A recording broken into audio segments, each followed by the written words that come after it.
Halo semuanya, balik lagi di Geeksai Channel. Oke, balik lagi di konten baru bersama kita. Kali ini kita mau bahas satu film ya guys sebenarnya. Film Basicnya dari komik manga. Jepang manga, atau dalam kata lain kita akan membahas perwibuan. Sebenarnya masih level-level permukaan lah ya. Iya. Nggak sampai gimana karena memang ya seperti itulah kayak gitu. Jadi kebetulan kenapa kita mau bahas, karena sebenarnya simply karena kita kemarin habis nonton. Nonton. Dan gue pengen bahas aja sih, siapa tahu teman-teman ada yang mungkin pengen nonton, tertarik pengen nonton filmnya, atau pengen ngikutin animenya, pengen ngikutin animenya, atau sudah ngikutin animenya dan pengen tahu filmnya bagus apa enggak, live actionnya kayak gimana. Dan sebagai di awal, ini gue mau menjelaskan bahwa bahasnya Tokyo Revengers tadi kita belum nyebut. oh belum nih, sorry. Kita mau bahas Tokyo Revengers, sorry bener. Mau bahas Tokyo Revengers. Iya. Salah satu komik yang dikarang oleh namanya Ken Wakui. Dan dia muncul udah dari Maret 2017 dan mendapatkan award dari namanya Kodansha Manga Award yang ke-44 di tahun 2020. Jadi sebenarnya dia sudah cukup diberi apresiasi lagi. Ya. Dan kenapa ini menarik menurut gua, karena mungkin gua nggak tahu ya kalau di Jepangnya, cuman kalau di Indonesia mungkin menarik karena ada nuansa-nuansa geng-geng gitu. Geng-geng. Kalau teman-teman tahu dulu awal 2006 2007 kan terkenalnya Crow Zero. Nah, itu gue baru mau sebut karena itu juga hype banget ya. Itu hype banget. Genje kan. Itu hype banget. Ya, itu. Dan cukup sampai sekarang masih bisa dibilang masih masih ada riaknya lagi. Reaknya masih. Jadi seru tuh, cukup Dan seru. ternyata bisa bilang second coming-nya ini.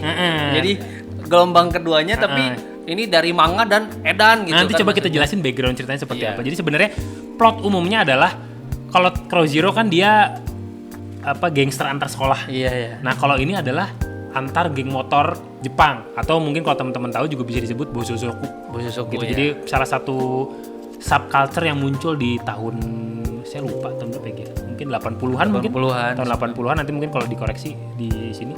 Iya. Tahun 80-an, dan ada beberapa geng dan itu konfliknya di situ. Iya. Cuman ada satu premis yang dibawa oleh cerita Tokyo Revengers ini, yaitu adalah time travel. Nah, jadi ada fantasinya gitu. Jadi time travel, dia kembali ke masa lalu untuk apa? Nah itu mungkin nanti nggak tahu kita sebutin apa nggak ya, cuman silakan ditonton sendiri. Iya. Dan nanti ada spoiler dikit nggak apa-apa lah. Sebenarnya kalau secara umum, gua sejujurnya tahu awalnya langsung anime. Jadi gua nggak baca komiknya. Iya, Gua tahu animenya. Dan kalau teman-teman yang mau nonton animenya bisa ditonton secara legal di YouTube Muse Indonesia. Muse Indonesia. Itu sering nayangin anime langsung dengan subtitle Indonesia, jadi aman. Jadi bisa ditonton langsung di situ kalau mau tahu backgroundnya seperti apa. Dan akhirnya kemarin dirilisnya dalam bentuk live action ya. Iya. Gitu. Adaptasi versi orang. Gitu. Jadi kalau mau teman-teman mau lihat, kalau udah nonton kalau udah baca manga, nonton animenya, penasaran pengen lihat Draken orang aslinya, pengen lihat siapa Mikey orang aslinya silakan ditonton. Ya. Gitu. Nah, kita pengen coba ngasih impresi aja kali ya, impresi, singkat aja sih. Iya. Nah, kebetulan Gigi ini belum beres nonton anime ya. Belum beres nonton animenya. Kalau gue udah, tapi komiknya gue nggak baca emang. Ya, sama apalagi aku. Komiknya udah jauh sih kalau kata teman-teman gue, udah lumayan jauh. Gue juga nggak tahu, gue juga nggak mau di spoilerin gitu. Nah, kurang lebih seperti apa ya filmnya? Mesti kalau dari gue sih, namanya film pasti kan dia merangkum ya. Merangkum ya. Jadi ada banyak yang kayak mungkin kalau pas saya lihat reaksi dia waktu pas nonton bareng kan, wah langsung kesini gitu. Sebenarnya mungkin ada kebutuhan cerita biar cepet progresnya gitu. Iya. Kalau nonton di anime sama manga, walaupun saya nggak baca juga, itu pasti dijelasin loh, ini loh step by stepnya kayak gini gitu. Karena mungkin di situ sih ada yang kok gitu, tapi sebenarnya selama progres ceritanya maju bagus sih, mungkin bagi saya pribadi yang tidak menggandrungi itu, wah kena sih sebenarnya. Nah, itu tadi makanya sejujurnya bagi gua yang nonton animenya pun masih kayak dipotong aja gitu, kayak dipotong, tapi memang secara progresnya menurut gua itu masih enak. Dan apalagi kalau yang dari sudut pandangnya Gigi yang belum beres sama belum aman, berarti aman. Maksudnya kayak oke lah gitu, secara bisa masuk lah. Nah, dan gitu. Secara kalau dari gue sih yang bisa gue komentarin plotnya oke. Maksudnya meringkasnya oke lah. Walaupun ada beberapa tokoh yang memang jadi dikesampingkan atau dihilangkan gitu. Ya, set karakternya jadi tidak digali lebih dalam lah. Iya, betul. Ya. Jadi secara setting kalau gue perhatikan jelas adalah beda. Karena tadi kan kalau dia sebut mungkin 80 akhir 90 awal, di sini 2010 sama 2000 sampai 2020 ya. 2020 kan present ini present ya. ini Nah, itu gitu menurut kan. gue agak disayangkan sama gue. Jadi setting waktunya agak-agak kurang accurate lah gitu ya. Jadi mungkin dulu masih marak kayak gitu.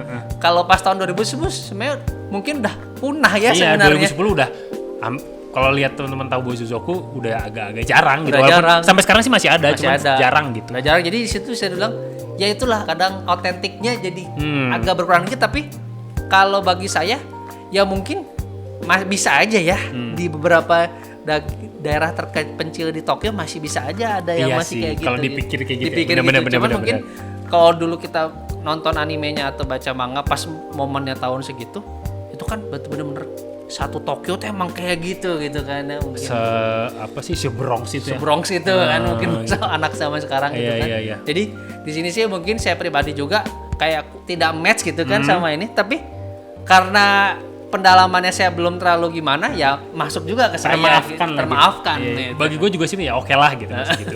secara penggarapan visualnya menurut gue bagus ya. Jadi make upnya bagus, pemilihan tokohnya bagus, yang jadi drakennya bagus, yang jadi hinanya cantik. Waduh, iya sih. Iya. Siapa sih namanya gue lupa, nanti ada gue tulis nama aktrisnya. Jadi saya kadang gitu sih ya, ekspektasi kita ngelihat gambar bergerak animasi sama gambar diam di manga gitu, pas ngeliat di live action, waduh gitu kan. Kayak Dan gitu. menurut gua cast-nya cakep sih, keren. Drakennya tuh beneran tinggi besar. Terus agak-agak blasteran gitu kayaknya lah gitulah. Iya, jadi ya udahlah, sempurna lah gitu kalau gitu kan. Dan sebenarnya bisa dibilang kalau teman-teman yang ngikutin cerita aslinya itu ya tidak akan terlalu terkejut sebenarnya. Iya. Karena kita emang bener-bener nyari visual aja ya. Nah, cuman kalau dari lu Gih, maksudnya secara cerita aku tuh sebenarnya kalau kayak gini mungkin karena kita sudah terpapar film-film luar negeri gitu kan, saya jadi inget Back to the Future sebenarnya kayak gini.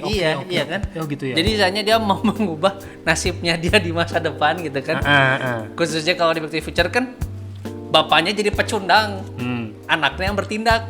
Nah, kita nggak mau spoiler ya. Iya. Cuman premisnya sebenarnya 11-12. Ada sesuatu yang ingin diubah. Ya, ada sesuatu yang ingin diubah, dan ternyata dalam proses mengubah itu ada menemukan itu ya. Aku senengnya itu dulu biasanya nggak pernah ngomong, mungkin nggak bisa pernah berinteraksi, jadi bagian dari situ gitu kan.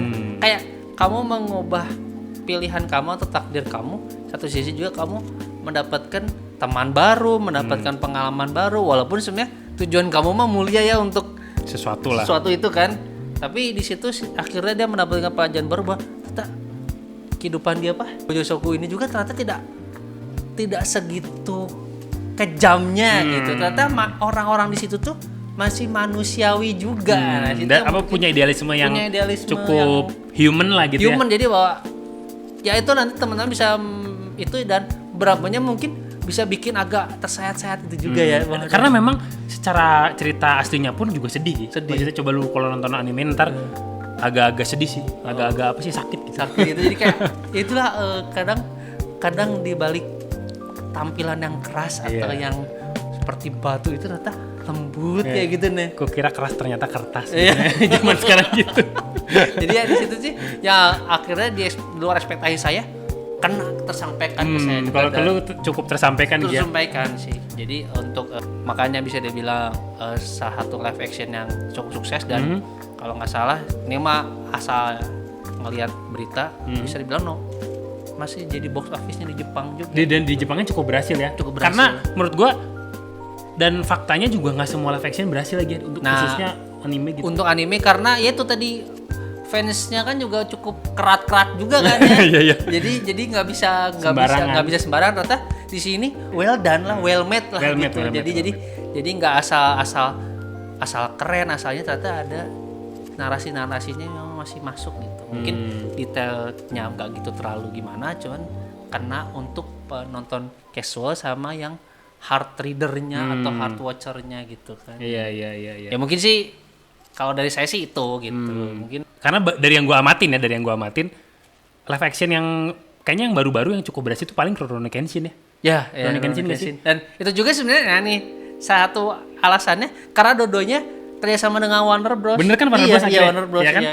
Jadi mungkin ya ini ya mungkin nggak setengah-setengah juga ya kalau kerjasama dengan Warner Bros. Mungkin Warner Bros. Kita akan bantu distribusi ke seluruh dunia, tapi jangan asal. Iya, gitu konten lah. yang benar gitu. Konten yang benar ya kayak gitu-gitu. Mungkin itu salah satu titik tambahnya. Titik tambahnya mungkin akhirnya serius gitu bikinnya gitu ya. Ya terlepas dengan nitpick kita tadi dengan minor-minor itu, tapi secara cinematic journey experience-nya kena gitu. Iya. Gitu. Nah paling kalau dari gua singkat aja, karena kan memang itu tadi diringkas. Kalau secara cerita di film ini itu ditutup dengan cukup baik. Cukup baik. Walaupun tidak menutup kemungkinan untuk dikembangkan. Open ending lah. Open ending that's open it. ending ya. Karena kalau teman-teman yang nonton atau baca itu pasti kalau nonton endingnya pasti wah ini belum beres nih. Belum beres kayak gitu. iya. Cuman kalau misalkan buat penonton casual pun ini beres pun nggak masalah. Nggak masalah, nggak sih? iya. Cukup asik lah ya gitu. Puas gitu. Puas gitu. Nah jadi menurut gua cukup worth to watch lagi ya. Worth to watch. Kalau ini kita Dan kalau misalnya teman-teman lagi kehabisan pilihan nonton atau lagi di streaming lagi nggak ada yang rame, bolehlah gitu dicoba dicoba gitu kan. Iya. Jadi worth your time lah gitu menurut kami gitu kan ya. Kalau langsung disimpulin Ki, menurut tuh rating nilai? Wah, boleh nih. Boleh. Boleh ya. Udah. Kalau menurut aku sih 8 sih kalau gitu? aku. Oke. Ya gue masih di 7,6 lah. Jadi ada beberapa. Ya oke lah gitu. Cuman entertaining masih keren. Masih entertaining. Ya teman-teman bisa buktikan sendiri. Iya, buktikan sendiri. Baik penonton kasual maupun pembaca setianya gitu ya. Silakan disimpulkan sendiri. Kalau ada pendapat lain bisa komentar di bawah atau ada informasi lain yang bisa dibagikan, kita bisa diskusi bareng-bareng. Diskusi santai. Ya, jangan lupa subscribe juga. Jangan lupa subscribe, di share. share. Di like. Di like. Oke. Sampai jumpa di video selanjutnya. Bye-bye.